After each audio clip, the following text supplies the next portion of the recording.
Michel de Nostredame, who would become recognized historically as Nostradamus, entered the world in 1503. While the precise details surrounding his birth remain obscure, it is generally thought he was born during December of that year within the Provence area of southern France, possibly on the 14th or 21st in the locality of Saint-Rémy de Provence. His father Jaume, or Jacques de Nostredame, served as a notary employed by the government in Provence. Michel's mother, Renière, was the granddaughter of Pierre de Saint-Rémy, a distinguished physician within the town of Saint-Rémy. Jacques and Renière produced a minimum of 9 offspring, although the exact count is uncertain, a common situation during an era characterized by inconsistent birth documentation and substantial infant death rates. The Nostradame family possessed a somewhat obscure history, and scant details exist concerning Michel's early years. It is possible the family originated from Jewish roots. This situation created challenges for them, as Jewish populations faced intense persecution in France and nations like England during the High Middle Ages, where authorities mandated either completed departure from these territories or conversion to Christianity. Numerous individuals converted, yet persisted in observing Judaism secretly. The Nostradame family resisted conversion for several subsequent centuries, partly due to the feeble, decentralized structure of the French monarchy, which hindered effective royal implementation of such orders in areas like Provence. Apparently, however, the compulsion to convert had become substantial enough by the mid-1400s that Michel's paternal grandfather, Jacques' father, a man named Crescois, about whom little is known besides his work as a moneylender in Avignon, ultimately chose to embrace Roman Catholicism. Upon converting, he took the Christian name Pierre and the surname Nostradame, translating to Our Lady, signifying his conversion on Our Lady's Day, an important religious observance held on March 25th during that period. Michel's Jewish heritage might have held some importance. A significant current of mysticism and esoteric wisdom was present within Jewish literature and philosophy in Europe during the late medieval and early modern eras, elements that affected Michel's subsequent works. Chief among these was the Jewish Kabbalah, a mystical tradition within Judaism aiming to elucidate the connection between an immutable, everlasting God and the limited realm of humans. This tradition centered on sacred writings, many outside the primary currents of Judaism, a substantial portion employing language and ceremonies amenable to numerous interpretations. The phrasing frequently tended towards vagueness and possessed an apocalyptic quality. As an example, its most pivotal text, the Zohar, comprises a collection of books providing mystical interpretations of the Jewish Torah. Notably, the Kabbalah developed most prominently among the Jewish populations of Spain and southern France during the 12th and 13th centuries. Consequently, the Nostradame family probably encountered it widely in the subsequent centuries. Academics have long observed the impact of the Kabbalah and Jewish mysticism on the later works of Nostradamus. Hardly anything is known regarding Michel's initial years. The hypothesis that he received childhood education from his maternal grandfather, from whom he supposedly acquired early medical training, is undoubtedly unfounded, given that Pierre de Saint-Rémy passed away while Michel was merely an infant. It is evident, however, that in 1518, at the age of 14, Michel enrolled at the University of Avignon, among France's most ancient universities, founded initially in 1303. There he commenced studies towards his baccalaureate, a qualification that, similar to almost all European educational programs of the era, focused heavily on grammar, rhetoric, logic, in the writings of Greek and Roman authors like Aristotle and Cicero. Nevertheless, Michel's period there was truncated due to a significant outbreak of the bubonic plague in southern France, compelling university officials to shut down the establishment. This represented common practice during that period. When substantial plague epidemics emerged, individuals with the resources typically escaped from the cities and towns to the countryside to evade the densely populated urban environments where illness spreads rapidly. The shutdown of Avignon in the late 1510s unintentionally resulted in a developmental phase in Michel's existence. He seized the chance to start traveling extensively, and it was throughout this time, while journeying across Western Europe, that he apparently pursued much of his early training as a physician informally. Regrettably, few specific details exist concerning his exact activities during these years or the locations of his studies, yet much can be inferred by examining the condition of medical understanding in Europe during the 1520s.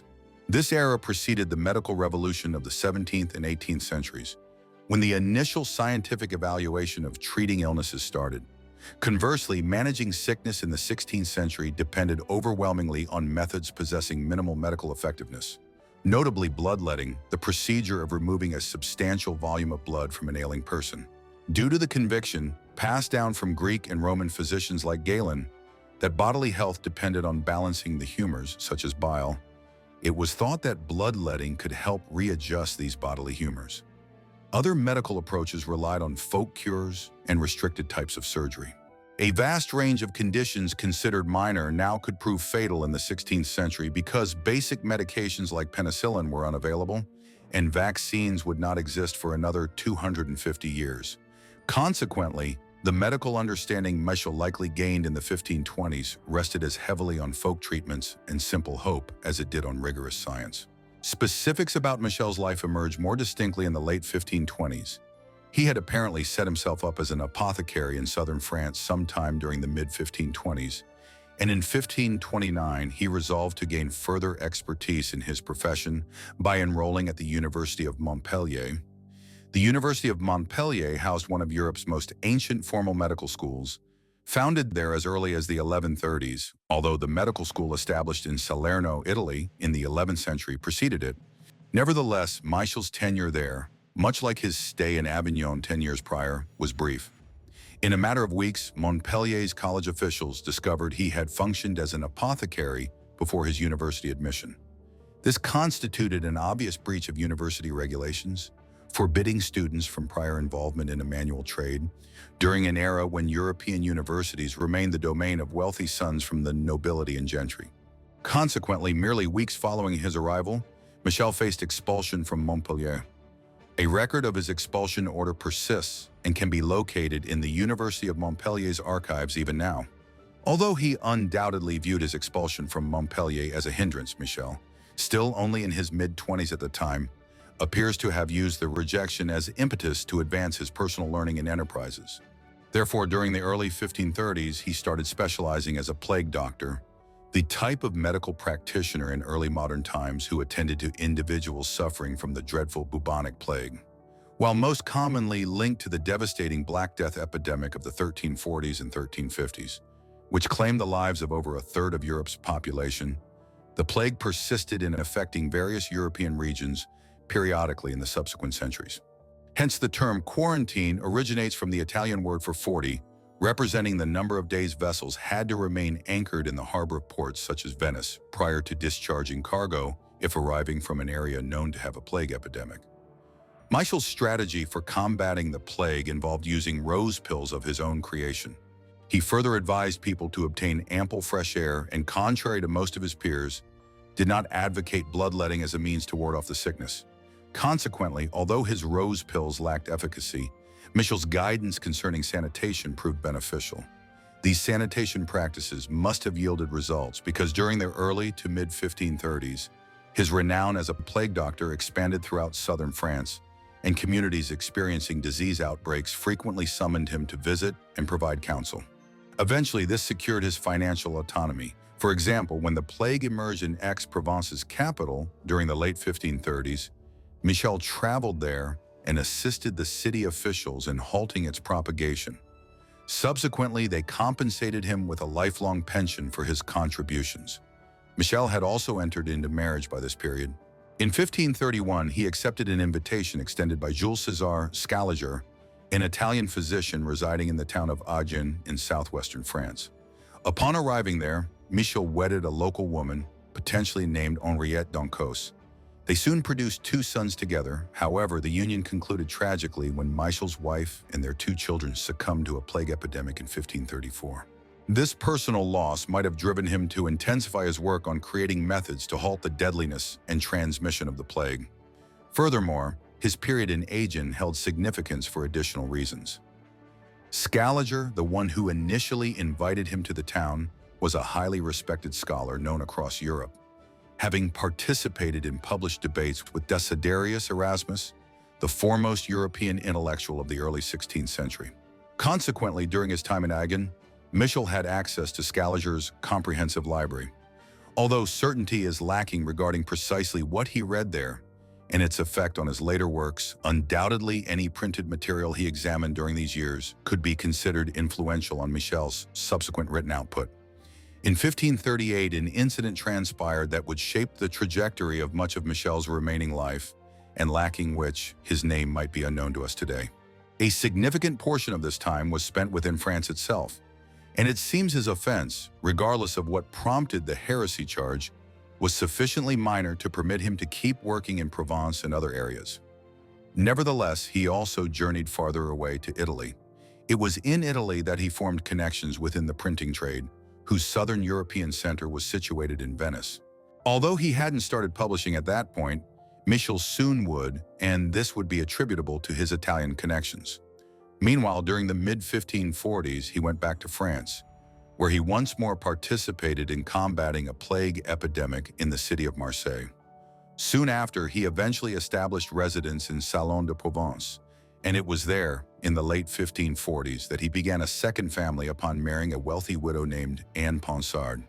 They went on to have 3 sons and 3 daughters in the subsequent years.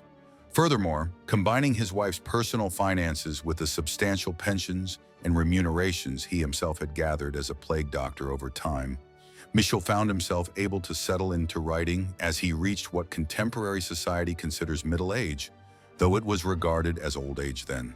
Michel's writing career commenced in 1550 with the publication of his initial book. This work was an almanac, a type of compact booklet or pamphlet. These brief and inexpensive publications formed the bedrock of the 16th century European publishing trade, an era when complete books remained costly to manufacture, whereas small booklets of 8, 16, or 32 pages could be rapidly mass-produced and offered at an affordable cost. Consequently, almanacs covering a wide array of diverse topics, ranging from the continuing religious conflicts between Catholics and Protestants to farming issues and recipe collections, were generated throughout Europe during that period. Almanacs represented a specific subcategory providing information pertinent to the particular year. Michel's first almanac focused on astrological forecasts, and he drew inspiration to compose it following another visit to Italy, where he met with his contacts in the publishing field. It was here he resolved to Latinize his name, presenting himself as Nostradamus on the cover, a display of showmanship that would carry lasting consequences. The almanac proved to be a commercial triumph, and in the subsequent years, he persistently published at least one annually. Regrettably, despite their strong sales during that period, copies of these publications have largely failed to endure to the present era, making it generally impossible to ascertain how Nostradamus's prophetic compositions transitioned in the early 1550s from the almanacs to what would eventually become his more renowned prophecies. We are familiar with the general format of the almanacs. They comprised 12 poems of 4 lines each, known as quatrains, which presented predictions for the upcoming year articulated in rhyming verse. These were composed using vague, esoteric, almost cryptic language that surely captivated and intrigued the mid-16th century reader, while also possessing the convenient quality of being susceptible to extensive interpretation. Their popularity was immediate, and recognizing this, Nostradamus decided it was a suitable format for his continued writing. Consequently, even while generating his yearly almanacs in the initial years of the 1550s, he was simultaneously formulating a far more ambitious undertaking, wherein hundreds of quatrains would address a wide spectrum of purported future occurrences in Europe and elsewhere. He found encouragement for this endeavor in his escalating reputation as a seer and mystic within southern France throughout the 1550s. As his almanacs gained prominence, it became customary for affluent French nobles, merchants, and gentry members to solicit his views regarding their personal matters and potential future developments.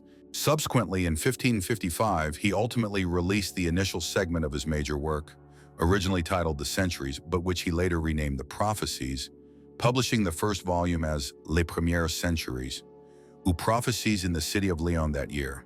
The Prophecies encompass 942 quatrains distributed across 10 centuries. This represents the total quantity eventually compiled and issued as a complete edition in 1568, shortly after Nostradamus' death. Nonetheless, the publication history was piecemeal. The first edition in 1555, for example, contained only 353 quatrains and a preface. Much like his almanacs, these were rhyming four-line verses presenting highly ambiguous prophetic declarations about potential future events. Furthermore, because the prophecies were not claimed to pertain specifically to individual years, unlike the almanacs, the substance of these quatrains could theoretically apply to an event at an unspecified future moment. It was this blend of ambiguity and prediction that would ultimately permit Nostradamus's prophecies to be construed in a seemingly infinite variety of ways. The subjects addressed by Nostradamus were diverse but generally revolved around what could broadly be classified as political and social occurrences. There was considerable discussion of kings, queens, empires, and kingdoms throughout the prophecies. Much of it was also historically grounded, referencing either figures and locations from the remote past or the progression of time beyond Nostradamus's own era, as anticipated from a collection of prophetic rhymes. A representative passage appeared near the conclusion of the first century of quatrains. At the time, Cyprus will be frustrated of its relief by those of the Aegean Sea, old ones slaughtered, but by speeches and supplications, their king seduced, the queen more. Elsewhere, renowned heroes from antiquity, such as Hannibal, the celebrated Carthaginian general who traversed the Alps with elephants at the beginning of the Second Punic War against Rome in the 3rd century BC, are noted. Other sections frequently mention Greek and Roman deities, while Nostradamus also demonstrated a preoccupation with weather patterns and the movements of naval fleets on the major seas. Unsurprisingly, he showed fascination with wars and natural calamities, and the prophecies essentially constitute an unending inventory of dreadful events in periods of upheaval, yet to unfold in human history. The geographical scope of the prophecies was quite extensive. Editions of the book printed included subtitles like, "Represents part of what is now happening in France, in England, in Spain, and in other parts of the world," suggesting Nostradamus viewed his work as pertinent to events occurring far beyond the local interests of southern France. For example, place names provided in the text encompass references to areas in Scandinavia, the Mediterranean, the Black Sea, Eastern Europe, and the Ottoman Empire, which during that period had expanded to include much of the Balkans, the Middle East, and North Africa. Some of this reflected the era in which Nostradamus lived. It is also noteworthy how specific many of the references were. He often mentions not just countries distant from France, but individual cities and islands. Closer to his homeland, numerous specific cities, towns, and provinces in regions like France, the Low Countries, and Italy are directly named. Considering his focus on classical themes, the names used by the Romans for parts of Europe were also frequently utilized. More generally, the fact that his work encompassed such a broad range of geographical locations has rendered Nostradamus's writings more enduring and relevant to a wider audience than they might otherwise have been. As esoteric as Nostradamus's compositions were, centuries of scholarly examination of the prophecies have shown that they were crafted in a manner drawing heavily upon specific sources. For instance, Nostradamus frequently aimed to replicate events concerning kings, queens, warlords, kingdoms, and empires in his quatrains, with mentions of plagues affecting empires like Rome, rulers being deposed, and significant changes impacting republics and kingdoms. To find inspiration for composing these quatrains, he thoroughly researched classical history, studying works such as Lives of the 12 Caesars by the Roman historical biographer Suetonius and the comparative historical biographies of prominent Greeks and Romans compiled by the 2nd century AD Greco-Roman historian Plutarch. Another significant work he drew upon was the Mirabilis Liber, or Miraculous Book, a collection of predictions by Christian saints and theologians gathered since the 11th century and finally published in France only in 1522. How Nostradamus utilized the texts he employed as source material continues to be a subject of substantial academic debate. Some researchers propose his reading was structured and methodical, suggesting the French physician browsed through volumes in his study in Salon de Provence until discovering passages that sparked his creativity. Conversely, others, holding admittedly less favorable views of Nostradamus, suggest he simply opened books like the Mirabilis Liber at random and derived inspiration from the content on whichever page he encountered, crafting prophecies from the substance of these arbitrarily selected sources. The precise mental state he occupied while undertaking his work has also been extensively discussed. Supporters of Nostradamus have tended to picture him meditating in a unique manner before being inspired by some prophetic insight in his study, perhaps through flame gazing or another transcendental technique. However, in the sole surviving written pieces and personal letters where he actually detailed his writing process, Nostradamus indicated that he merely sought to achieve a state of mental calmness and serenity before composing his quatrains. His method involved nothing mystical, and he consistently refuted being a prophet of any description. We must also consider Nostradamus and his work within the intellectual context of the 16th century. This was an era when the scientific revolution was just beginning. During Nostradamus's lifetime, Nicholas Copernicus would publish On the Revolutions of the Heavenly Spheres, a work that transformed European perceptions of existence by identifying how the solar system's planets revolve around the sun, rather than Earth being the center of existence. It was also a time when the new Renaissance scholarship, which had developed in Italy during the 14th and 15th centuries, was spreading northward over the Alps into France, Germany, the Low Countries, and England. The Protestant Reformation commenced in Germany in 1517, challenging all established church doctrines. Furthermore, Europeans were embarking on global exploration. The Americas were found by various Italian, Spanish, and English navigators in the 1490s and 1500s, while the Portuguese had charted the sea route around Africa to India and China. In the early 1520s, as Nostradamus was entering adulthood, the first circumnavigation of the Earth was completed by a Spanish expedition initially commanded by Ferdinand Magellan. Everything during this period was subject to interpretation, and each year presented the potential for unique perspectives on the world. Such an environment was favorable for individuals like Nostradamus to produce prophetic and esoteric or cryptic works of the nature he created. A particularly relevant strand of European intellectual discussion in the 16th century for Nostradamus's writings was the resurgence of Neoplatonism and Hermeticism. These were intellectual currents that originated in the final centuries of the Roman Empire, concentrating on esoteric or secret forms of knowledge. For example, Hermeticism, named after the late antique movement linked to the legendary scholar Hermes Trismegistus, centered on fields of study such as magic, astrology, and alchemy. These were genuine topics of scholarly debate in Europe during Nostradamus's era and underpinned the scientific investigations of many scholars like Giordano Bruno, a 16th century Italian intellectual who merged astrology, proto-science, Hermeticism, and Neoplatonism in his work, and Sir Walter Raleigh and John Dee in Elizabethan England, both of whom sought the philosopher's stone, the substance believed capable of transmuting any material into gold. Hermeticism, Neoplatonism, astrology, and prophetic writings were all integral parts of mainstream intellectual discourse in 16th century Europe, and Nostradamus was very much writing within this framework. Our contemporary scientific age might view these modes of inquiry as backward or primitive today, but the truth is that this open-minded approach to intellectual exploration was a crucial factor in the advancement of the scientific revolution.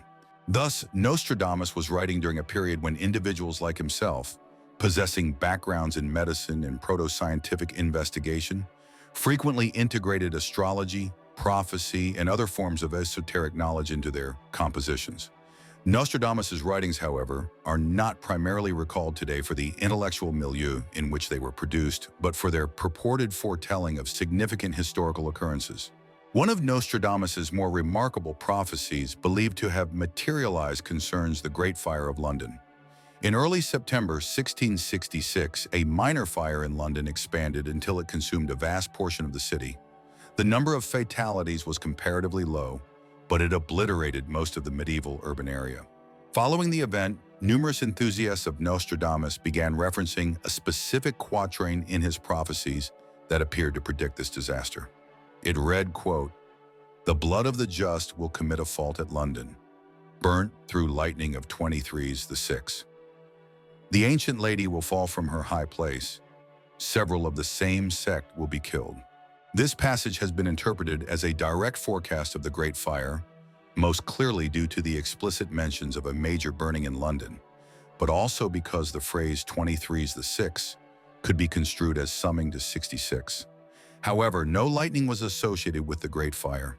Instead, it originated in a baker's premises. Very few individuals perished, contrasting with Nostradamus's mention of several of the same sect being killed. and the reference to an ancient lady lacks any evident connection to England's political situation at the time. Despite these discrepancies, the Great Fire and the apparent reference to it further elevated Nostradamus' standing in the later part of the 17th century. While his prophecies indeed spanned a broad spectrum of geographical locations, an inevitable concentration on France and French matters existed. Unsurprisingly, therefore, keen readers of Nostradamus have pinpointed several significant moments in French history that the Provençal plague doctor was purportedly believed to have foreseen. The most notable among these were the French Revolution and the ascent of Napoleon Bonaparte. A substantial sequence of quatrains within one of his centuries foretells an era of intense conflict and civil unrest in the nation, followed by the emergence of a new leader. Here Nostradamus asserts, quote, "Of a name which was never held by a French king, never was there so terrible a thunderbolt. Italy, Spain, and the English tremble." This description certainly corresponds with Napoleon. He originated from a Corsican family of moderate social standing, arguably more Italian than French, which had never previously approached ruling France. His military campaigns indeed involved England, Italy, and Spain, and the Iberian Peninsula transformed into a primary theater of the Napoleonic Wars starting in the mid-1800s. However, a skeptic might observe that periods of civil turmoil often lead to the rise of entirely new ruling families, while Italy, Spain, and England, as three immediate neighbors of France, would be the most probable nations to engage in conflict with France. Another prominent political figure in modern European history whose emergence Nostradamus is claimed to have predicted is Adolf Hitler. One of Nostradamus's quatrains states, "From the depths of Western Europe will be born of poor folks a young child, who by his tongue will seduce a great many people. His fame will spread to the Orient." A multitude of other quatrains are also cited as relevant to the general progression of the Second World War. For instance, one section describing a large mastiff being expelled from a city, followed by surprise at an alliance formed, could be interpreted as relating to England being forced out of France and Paris in 1940, and the somewhat peculiar nature of the pact briefly established between Nazi Germany and Soviet Russia from 1939 to 1941. Elsewhere, Nostradamus is thought to have foreseen the nuclear attacks on the Japanese cities of Hiroshima and Nagasaki in August 1945, marking the very conclusion of the Second World War. The relevant passages are admittedly quite tenuous. For example, Nostradamus wrote, quote, "Within 2 cities there will be scourges the like of which was never seen," while elsewhere in the same quatrain, he predicts that famine within plague will manifest. Some have interpreted the latter phrase as a reference to radiation sickness. In any case, the mention of 2 cities holds long-established literary significance dating back to the Old Testament, and Nostradamus's use of this phrasing was not exceptional. Other entirely ambiguous quatrains have been linked to major political events. 18 years after Hiroshima and Nagasaki, following President John F. Kennedy's assassination in Dallas, Texas, numerous individuals noted the significance of Nostradamus's assertion, quote, "From on high evil will fall on the great man." Others observed that the same quatrain continued, stating, "A dead innocent will be accused of the deed." Surely among Nostradamus's most renowned prophecies is his supposed prediction of the Al-Qaeda attacks on the World Trade Center's Twin Towers on September 11, 2001. It is difficult not to understand why. The relevant quatrain declares, quote, "2 steel birds will fall from the sky on the metropolis. The sky will burn at 45 degrees latitude. Fire approaches the great new city. Immediately a huge scattered flame leaps up. Within months, rivers will flow with beet blood. The undead will roam the earth for little time." The 2 steel birds Nostradamus mentions falling from the sky onto a great city provide a striking parallel to the airplanes that struck the 2 towers, while the scattered flame he describes leaping up certainly aligns with the inferno unleashed over downtown Manhattan that morning in 2001. Furthermore, the reference to rivers of blood flowing within months serves as a remarkable portent of the United States invading Afghanistan mere weeks later and subsequently Iraq in reaction to the attacks. Supporters of the significance of Nostradamus's prophecies undoubtedly have a compelling argument that quatrains like these are remarkably prophetic. And then there are even more recent occurrences. Many have pointed out the relevance of a quatrain related to 2022, in which Nostradamus wrote, "Because they disapprove of his divorce, a man who later they consider unworthy. The people will force out the king of the islands. A man will replace him who never expected to be king. Some have interpreted this as a reference to Prince Charles's divorce from Princess Diana and the resulting negative public perception attached to him. Charles recently ascended the throne as King Charles III of the United Kingdom, leading some to view this quatrain as suggesting he will be compelled to abdicate, perhaps not in favor of his eldest son, Prince William, the designated heir, but his younger son, Prince Harry, a man who never expected to be king. Additional quatrains have been identified that seemingly predict the war ongoing in Ukraine since spring 2022, and even passages forecasting the disastrous outcomes of climate change.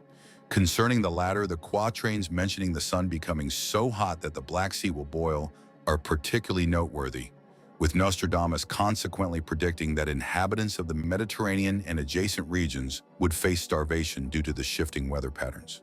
Naturally, all this prompts the question, if Nostradamus allegedly foretold so many of these era-defining historical events, what might his prophecies have indicated about events yet to come in the 21st or 22nd centuries?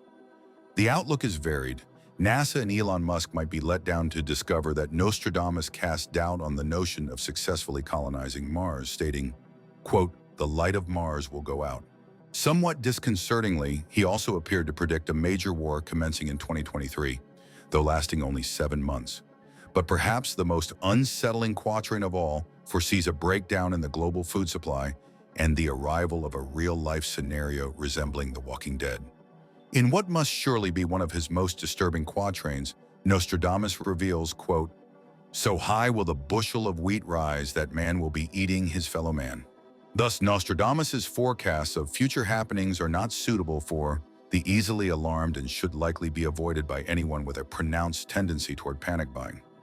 A significant problem that must be considered when evaluating Nostradamus's prophecies is their inherent ambiguity. This wasn't merely due to the esoteric, rhyming language employed, but also resulted from other methods Nostradamus used deliberately to obscure his meaning.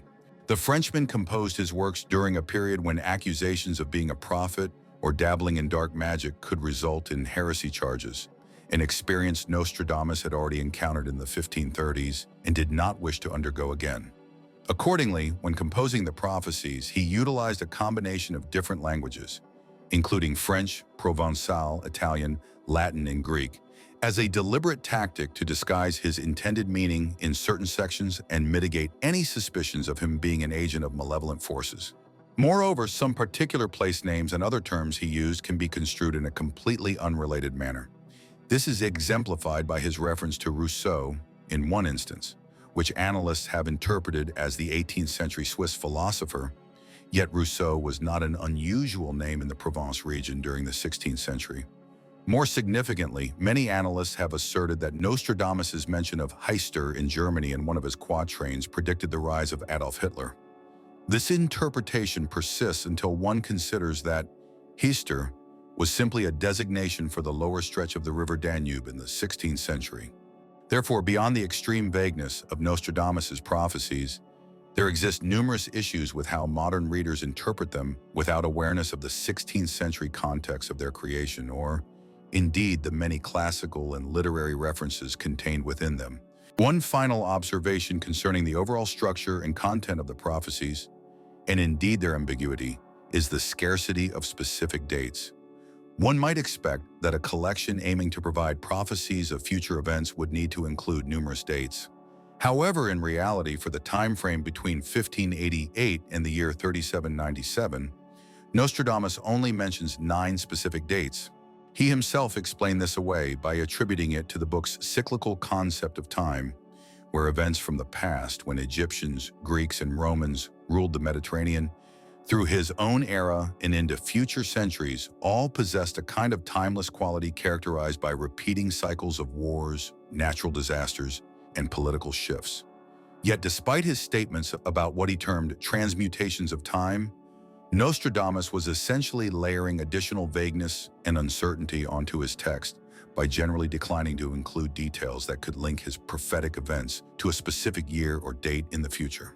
Curiously, for a text that has evolved into one of the most instantly recognizable works of the last 5 centuries, The prophecies were not initially greeted warmly when their centuries were published in Lyon in 1555.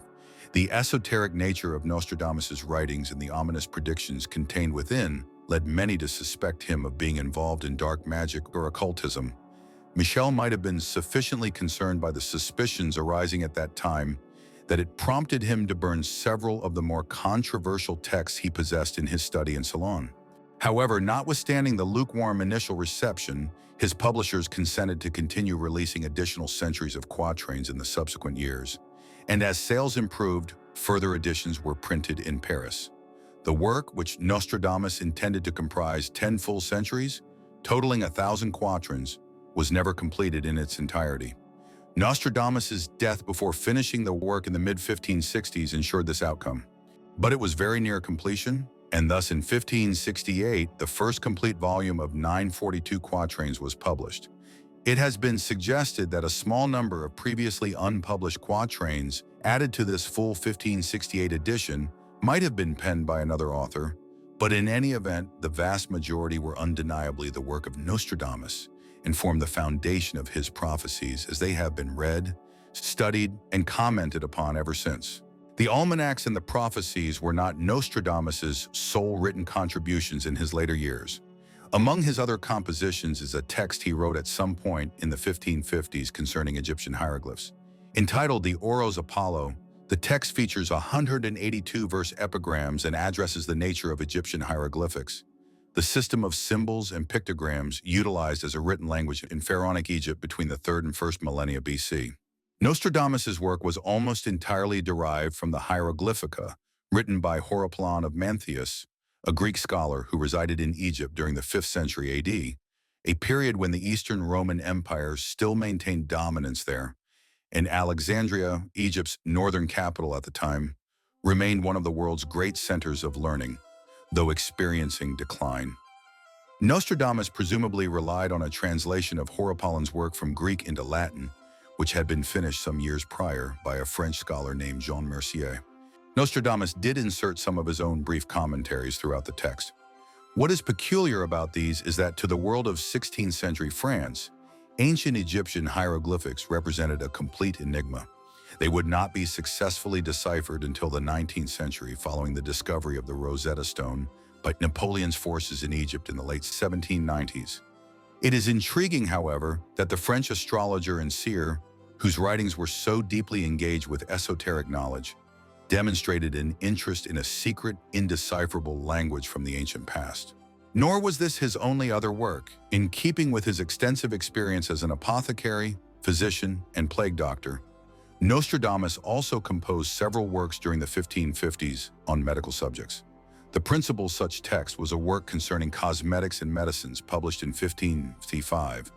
This was described as a cookbook, included recipes for preserves, and serves as a good illustration of the peculiar way the preparation of medicines could overlap in the 16th century with other activities.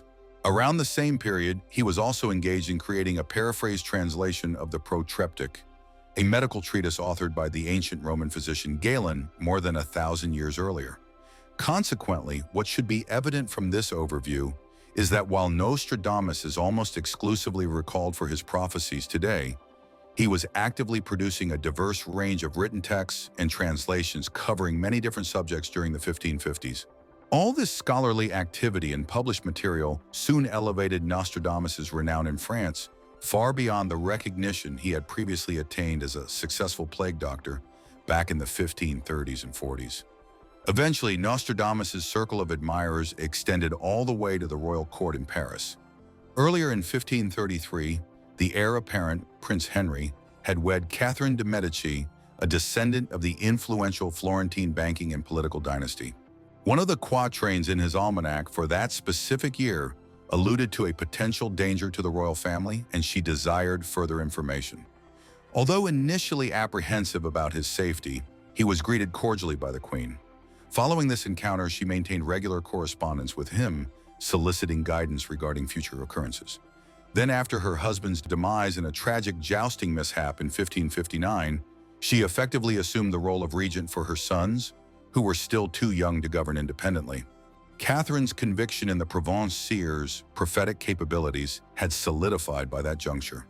Nostradamus had, after all, written in one of his quatrains several years prior that, quote, "The young lion will overcome the older one, and that this would happen via a ruler being pierced through the eye," a prophecy that gained significant relevance when Catherine's husband, Henry II, was killed by a fragment of a broken lance penetrating his eye and brain. Thus it transpired that under Catherine's sponsorship in the 1560s, Nostradamus was elevated to the roles of a royal counselor and also physician in ordinary to the young King Charles IX. This afforded Nostradamus an additional pension and considerable safeguard against any subsequent accusations of practicing heresy or dark magic. An indicator of his increasing prosperity was observed in the investment he and his wife made in a project initiated in 1556 by the French engineer Adam de Crepon to construct an extensive 25-kilometer canal diverting water from the River Durance to Salon de Provence, aimed at irrigating a region susceptible to summer droughts. The Nostradamus held a 1/13th interest in the project, and it proved so successful that de Crepon later extended the canal northward to the River Rhône and southward near the Mediterranean coast at Istres. As a consequence of this, coupled with his numerous pensions accumulated over the years for his work as a plague doctor and physician, alongside royalties from his expanding collection of published works, the Nostradame family enjoyed a relatively comfortable existence in Salon de Provence during the 1550s and 1560s. Nevertheless, he, his wife, and 6 children continued residing in the same small house within the town, which remains standing today and suggests his lifestyle was far from opulent. By the 1560s, Michel experienced progressively deteriorating health. His main ailment was gout, a form of arthritis characterized by recurrent episodes of painful joint inflammation. Despite his patronage from the royal family, he faced one final confrontation with church authorities in the early 1560s when he was briefly detained at Marignan under the local bishop's orders. However, this wasn't due to any charges of heresy or occult practices, but rather his failure to obtain the requisite permission from local church officials before publishing one of his almanacs. Such authorizations were increasingly essential in a nation where church authorities were eager to scrutinize any works for signs of religious nonconformity, as France spiraled into a series of religious wars in the early 1560s that would endure for the subsequent 4 decades. By the mid-1560s, Nostradamus' illness had worsened to the stage where his gout-induced edema, a condition causing significant fluid retention and subsequent bodily swelling, which, in a chronic state, can severely hinder mobility. In the summer of 1566, his condition had declined so significantly that he organized his legal and financial matters through his will. His estate, bequeathed to his wife and children, was considerable, though not extravagant. He passed away shortly thereafter, either during the night of July 1st, 1566, or in the early morning hours of the 2nd. The anecdote recounted afterward that he informed his private secretary, Jean de Chavigny, the preceding evening that he would not be found alive at sunrise seems somewhat too convenient to be entirely factual. Although, undoubtedly, such a prophetic prediction of his own passing did not detract from sales of the first complete edition of the prophecies when it was released 2 years later. He was laid to rest in the Franciscan church in the town of Salon. Nostradamus' tomb has experienced a peculiar afterlife, mirroring the Provençal prophet's own rather unusual post-mortem existence as an author. Upon his death in 1566, he was entombed standing upright within the Church of the Cordeliers of Salon in Salon de Provence. He remained there for over 130 years until 1700, when the town council resolved to relocate his body to a more prominent crypt in acknowledgement of his enduring fame. During this relocation, a necklace inscribed with 1700 was discovered on his skeleton. The townspeople promptly reinterred him following this unsettling discovery, the specifics of which may have been embellished. He rested undisturbed again for 91 years before a group of soldiers from the French Revolutionary era drunkenly desecrated his tomb in 1791. The tomb was only repaired following the intervention of the town mayor, who persuaded the soldiers that Nostradamus had not been a nobleman. Nostradamus, however, had the final say, as he had once foretold that evil will come to the man who opens the tomb. The soldiers were reportedly ambushed by counter-revolutionary forces near Salon and killed to the last man. It serves as a fitting conclusion to the strange confluence of fate and the prophecies of Michel de Nostredame. Unsurprisingly, new editions of the prophecies continued to be published. There have been over 200 editions of the work since the 16th century, translated into many different languages, establishing it as one of the best-selling books of the past 5 centuries by this measure. Sales were especially robust during periods of crisis, as enthusiasts of the French plague doctor consulted his writings seeking purportedly insightful remarks on impending misfortunes. This high esteem for Nostradamus reached its zenith in the 20th century, when his writings were interpreted as having predicted Hitler, the atomic bombs, and the Kennedy assassination. Charlatans emerged concurrently, with authors of books on Nostradamus claiming they could communicate with the Frenchman posthumously through hypnosis. Many 20th century books about him reflected the fascination with dark magic and occultism that peaked between the 1960s and 1980s. Alongside this, elements of Nostradamus' life story became exaggerated or entirely fabricated. More recently, a starker realism has taken hold, and several studies published since the 1990s attempt to disprove the notion of Nostradamus as a genuine prophet, instead emphasizing the vague, nonspecific character of his predictions. Today, Nostradamus remains a significant figure in popular culture. Very few individuals have actually read a copy of his prophecies, yet simultaneously, very few are unaware of the identity of the 16th century French prophet. His name evokes the image of a long-departed seer who foresaw recurring periods of doom afflicting humanity in centuries to come. Consequently, his influence on popular culture is extremely broad, with dozens of best-selling books written about the Provençal astrologer, alongside hundreds of television programs and documentaries concerning his prophecies and their interpretations. Several films have even been produced about Michel de Nostredame, including a short film nominated for an Academy Award in 1941 and a feature-length documentary narrated by Orson Welles in 1981. The title of the latter, The Man Who Saw Tomorrow, captures the essence of how Nostradamus is typically portrayed in modern popular culture. More recently, the French plague doctor has even appeared as a character in the Assassin's Creed video game series, where a player must solve a sequence of riddles in Paris allegedly devised by Nostradamus. Thus, the ways Nostradamus has been represented in popular culture up to the present day are as varied as the manner in which his writings can be interpreted. Michel de Nostradame's writings have undeniably captivated readers for centuries. His own life story received comparatively less scrutiny, and indeed, as observed, substantial portions of it lack almost any detail, particularly regarding his earlier years.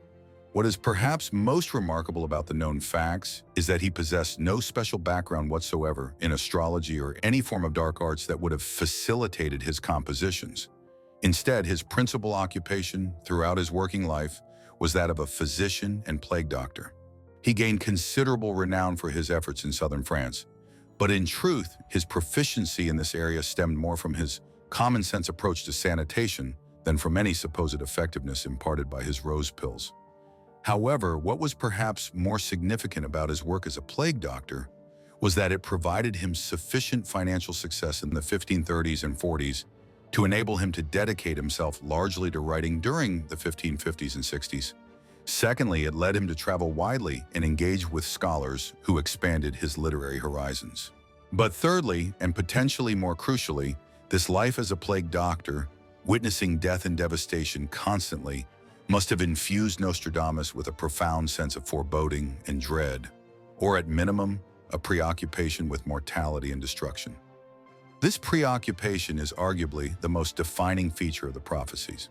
A casual perusal of the hundreds of quatrains Nostradamus published in the 1550s and 60s will not reveal an overtly optimistic collection of rhymes, but rather incessant omens of death, hell, ruin, fire, droughts, famines, and plagues. This was Nostradamus's primary focus, and surely what has captivated the attention of so many people ever since. Had he composed hundreds of quatrains on subjects like boat construction or dressmaking, they likely would have faded into obscurity long ago. But the fixation on death and destruction, combined with the inherently vague and esoteric style in which the prophecies were written, has guaranteed their endurance through time. Nearly 5 centuries after their composition, men and women continue to scrutinize the quatrains of doom, searching for clues and predictions of future cataclysmic events. And such was the manner in which Nostradamus crafted his verse that, given sufficient time, an event can almost invariably be found to align with a passage.